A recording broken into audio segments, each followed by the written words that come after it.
Do you feel good that he's doing that to you? No, I feel bad. That's why I'm crying. Kinagat ka niya. Hi, I'm Chris, a Raketera homeschooling nanay kay Liam at kasama ang aking Diyosawang si Justin. Let's make the most out of my remaining years before I turn 40 at samahan niyo ako sa aking journey! Girl, yung rashes ko, glitters!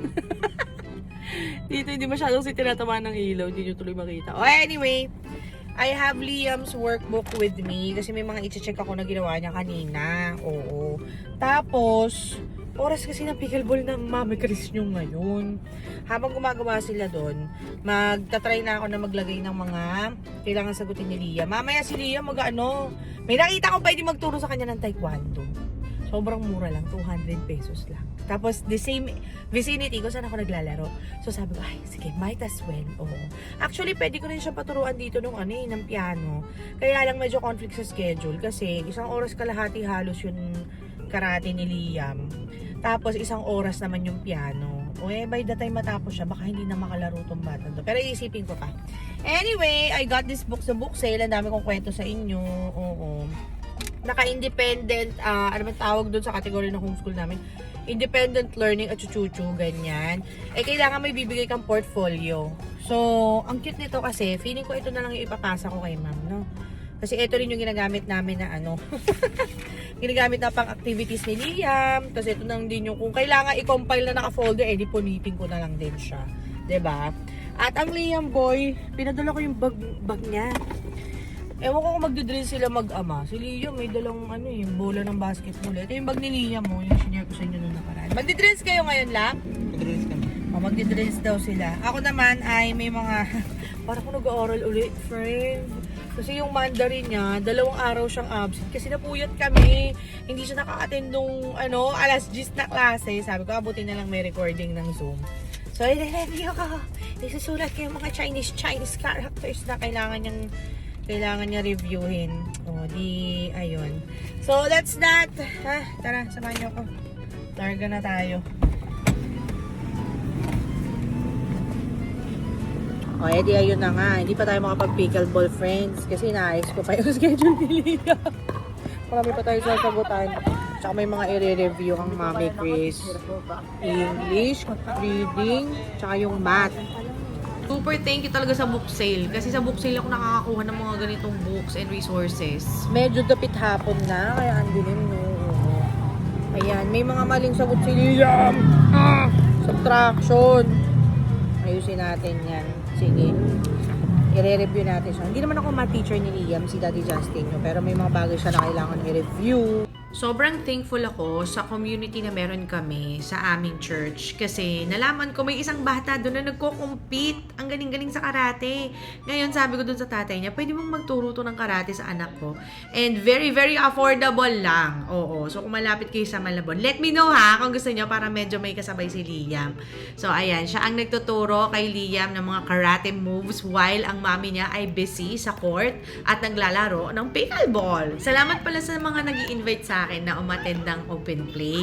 Kaso nahihiya ako sa bunganga ko. Apakaingay ko maglaro. Paano kapag hindi ko mga kakilala yun nandun? Baka mainis sila sa akin. Kaya hindi ako palosol. Dito na lang muna ako. Pag magaling na ako, tsaka ako sasali sa inyo. Kumorder kami ng merienda. Haha. Pasingawin ko. Ate Ann, pasingawin ko ha! Pasingawin natin para hindi siya masyadong maging soggy. Ayan, okay.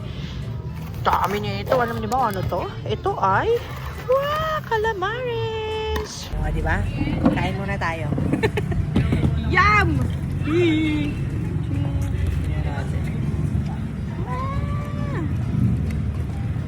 First dip. Cheers! Sa suka. Sarap na suka, matamis. Ayan pa sa atin. Sige lang. It's for sharing. Shake tayo. Malakas ako. Mamaya na to.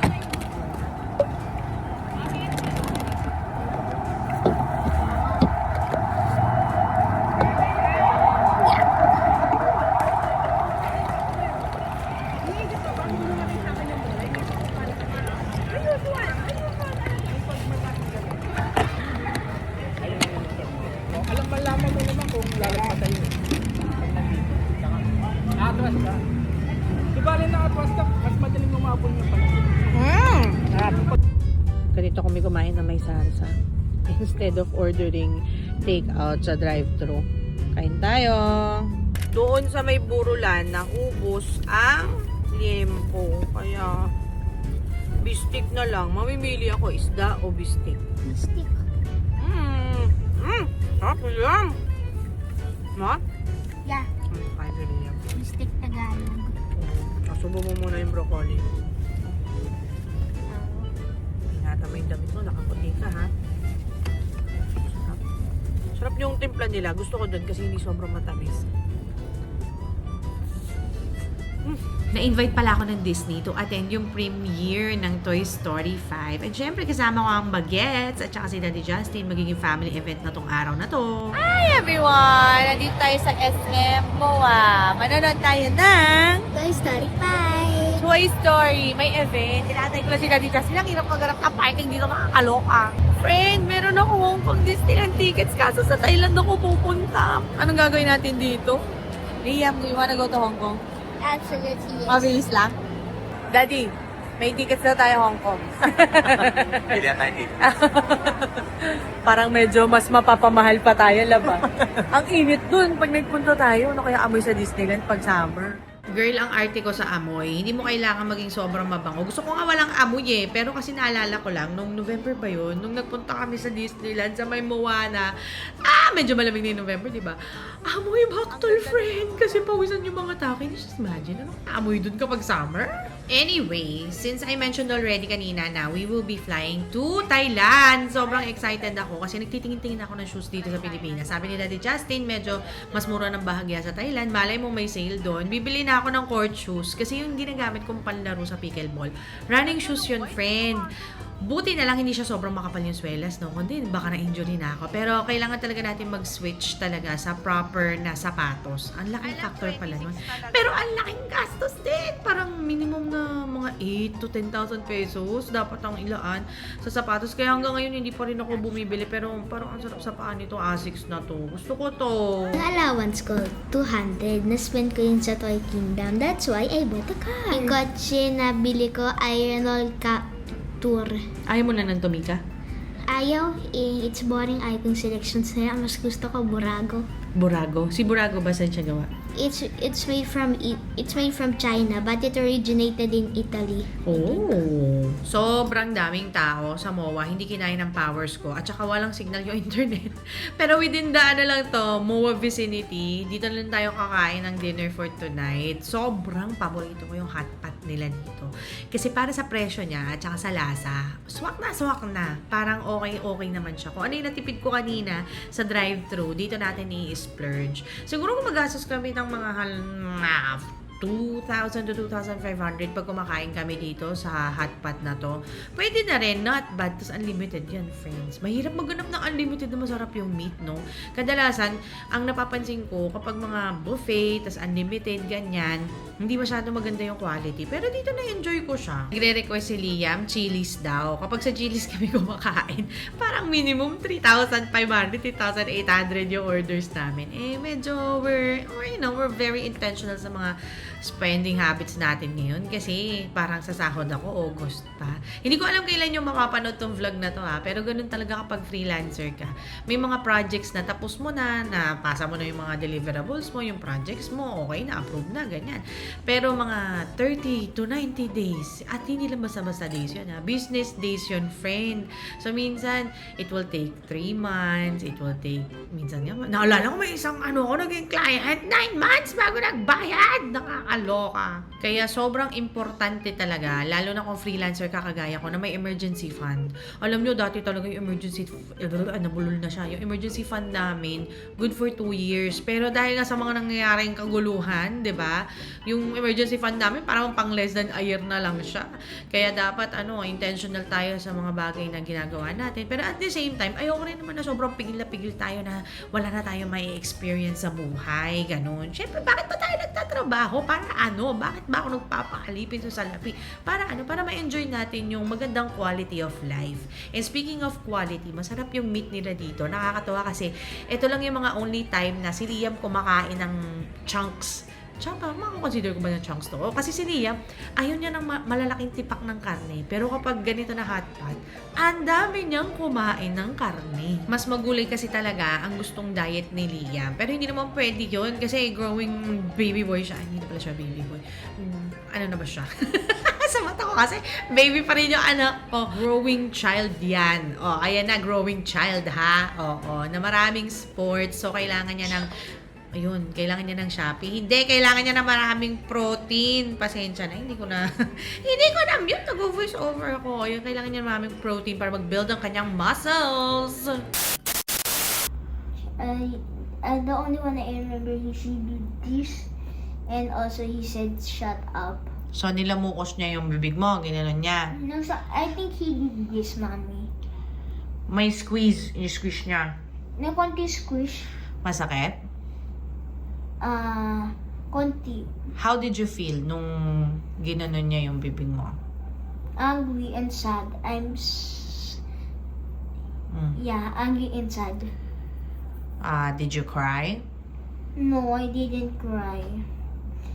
Kanina, nung naglalaro kayo, anong ginawa niya dun sa door?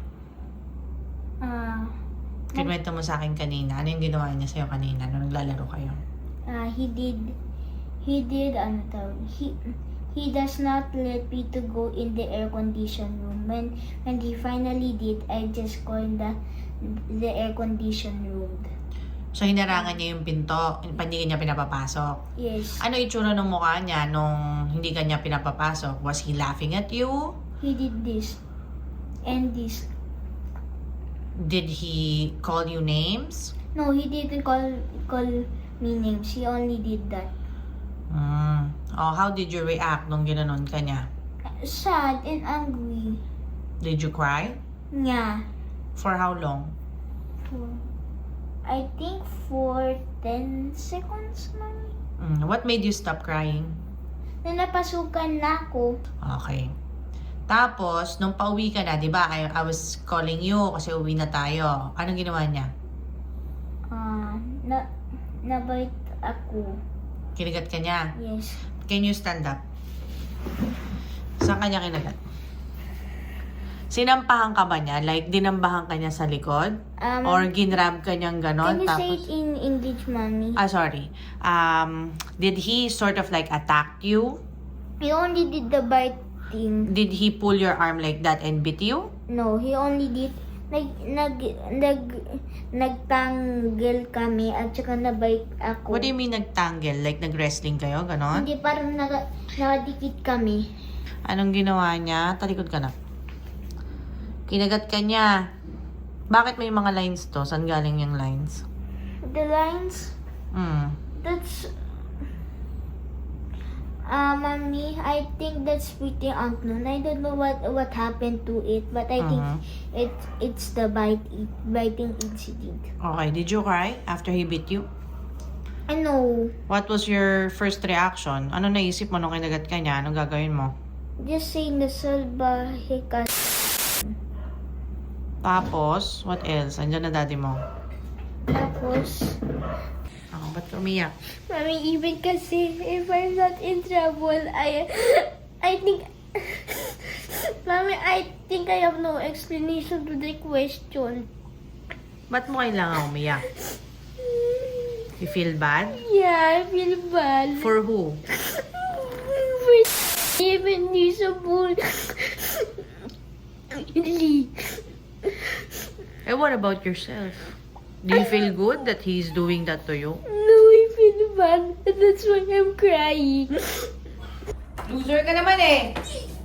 Loser kayo, itakalaro. Yan, hard. Kapag makulit pa rin siya, nagagawin mo. Ayan. Saan? You aim where? Sa stomach. Yan, sige, sipahin mo. Yan, sige. Pag nagdugo,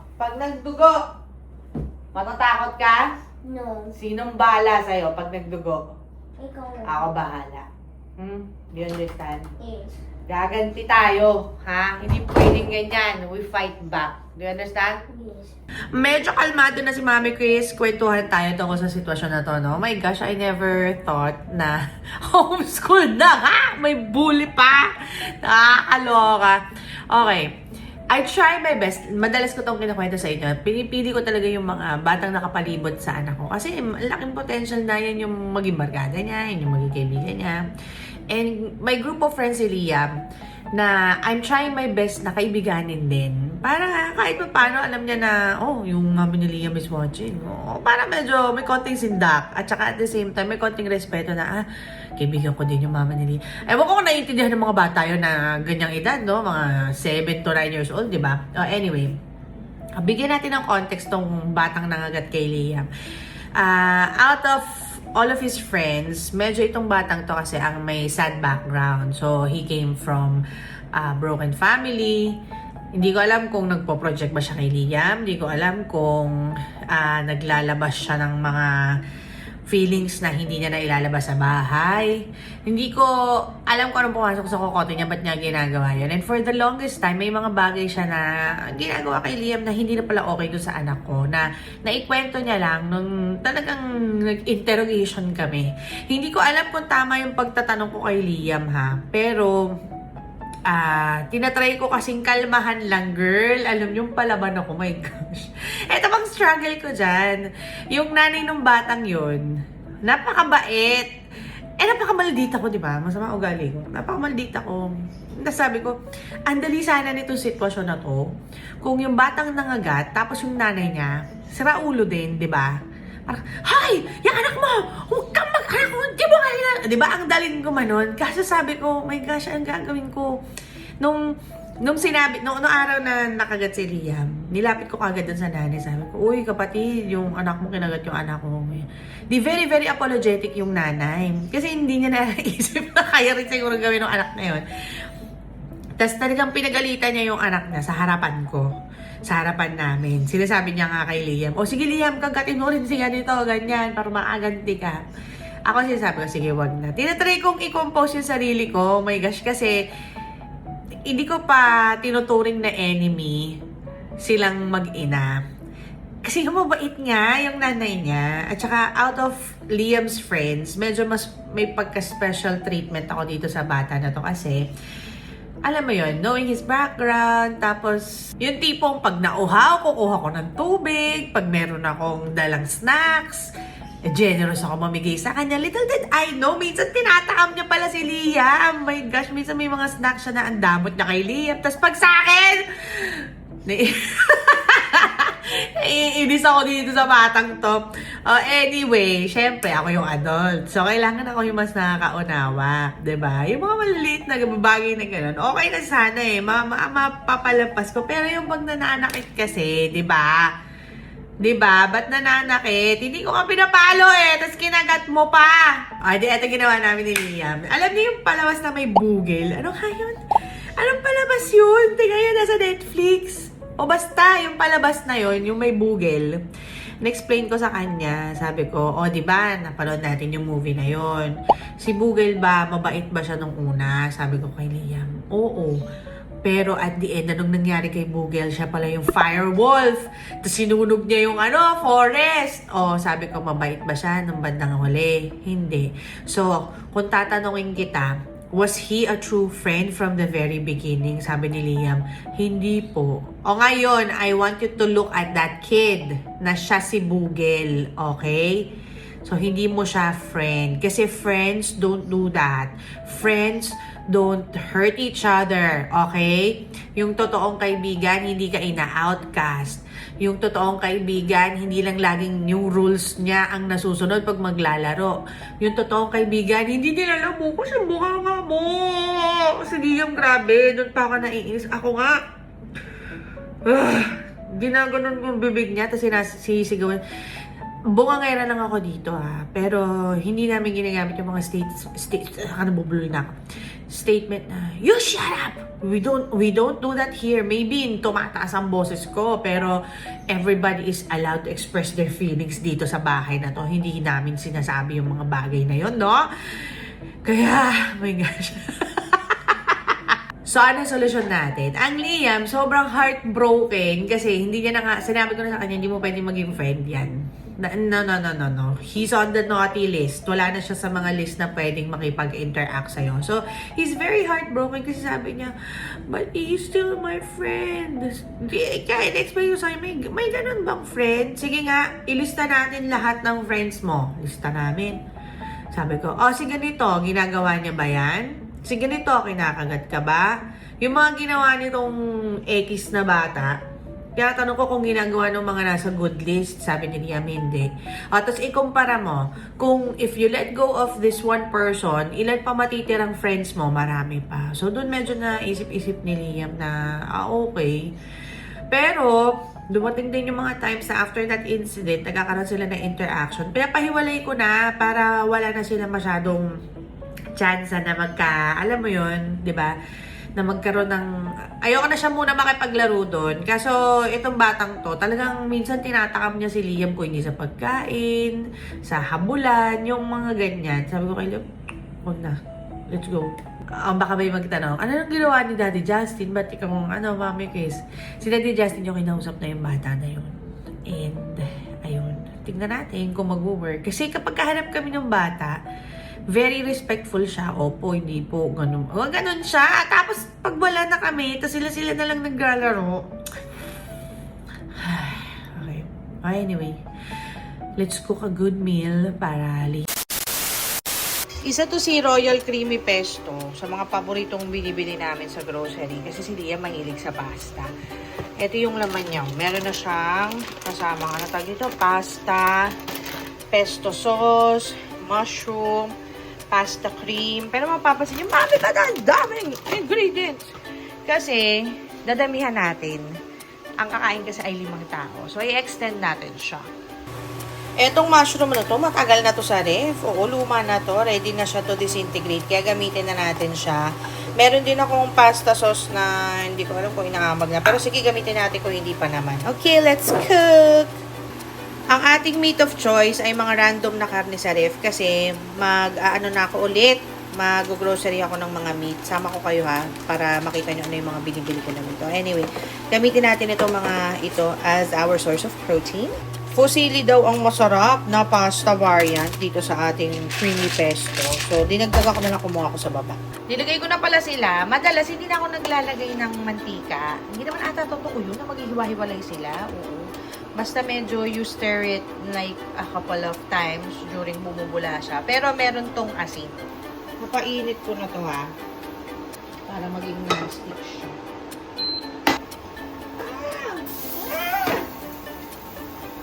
Tawag dito, mga hotdog. Kumain na natin yung mga hotdog, ha? Ay, nalulog na yung isa. Kailangan movie taste yan. Ano natin mo oil. Para din siya. Bacon. Dahil ako bumibili ng bacon, hindi ko yung masyadong tinutusta friend kasi liliit yan. Enough lang para maluto siya at mag-release siya ng kulay. Uy, ba't may sunog? Medyo matigas pa yung pasta ha, pero hanguin ko na to. Huwag nyo tatanggalin yan. Flavor yan. Lagay na natin ang iniling. Para una siyang maglabas ng mantika na sarili niya. Friend, herb, salt. Para masarap. Okay ka niya yan. Naglabas na siya ng sariling mantika. Diyan ko gigisahin yung onion mamaya. Yung ating pasta, medyo al dente na siya. Tatabi tayo ng tubig. May isang cup. And then the rest, drain na natin. Ito yung binili ko doon sa Japan Surplus. Pang sa akin dito eh. Pero ginagamit ko na lang dyan sa pasta. Okay, daming mantika, friend. Dahil pala inuna kita no? Para hindi na ako maglagay ng mantika. Medyo tustahin pa natin ng konti. Para mas malinamnam. Patisan yan! I love that smell. Kulang naman ito pag samahin na natin ha. Para lalagay sila lahat mamaya.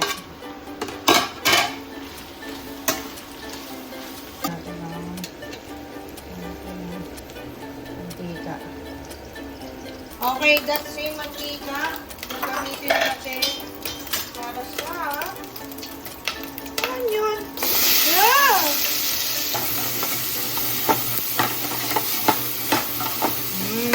Bango.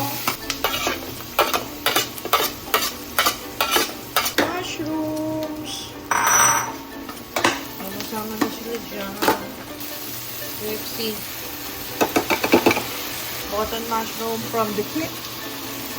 Suma ako ng sabaw. Okay lang. Uy, lagay natin to ha. Mga tira-tirang spinach sa ref. Okay?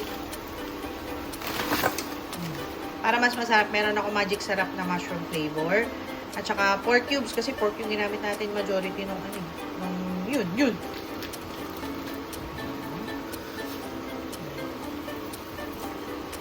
Kita nyo yan? Nahaluan pa ng mimas or ng madaming gulay. Lagay na natin siguro to, no? Yung pesto. At saka to. Mga tiro-tira sa ref. Uy, wow. Sarap naman nun. May pasta cream pang kasama yung kit. Kasama na natin. Wow! That looks good already! Good news. Wala pa po siyang kahit anong amag. So, pwede pa isang kutsara. Tapos yung pasta water. Yan. Ito na yung pasta natin. Hindi ako mahilig sa overcook na pasta. Gusto medyo al dente. Lagay na natin yung meat. Yan. Sarap.